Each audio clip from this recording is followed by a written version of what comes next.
স্নান পুজো সেরে রান্নায় ঢুকে পড়েছি। এই যে বক ফুলের বড়া ভাজছি।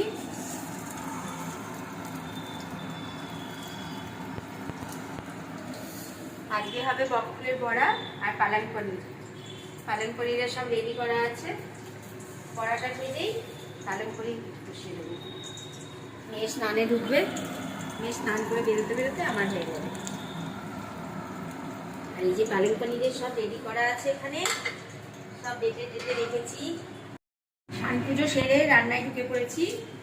এই যে বক ফুলের বড়া ভাজছি।